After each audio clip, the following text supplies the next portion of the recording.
essa história é que a culpa é só de mim. E se eu tivesse gritado eu te amo pra todo mundo ouvir, talvez eu não teria te visto com outro sorrindo por aí.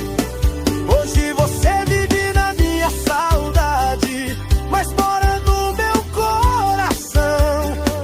Eu fui covarde com o amor da minha vida, e essa é a minha condena.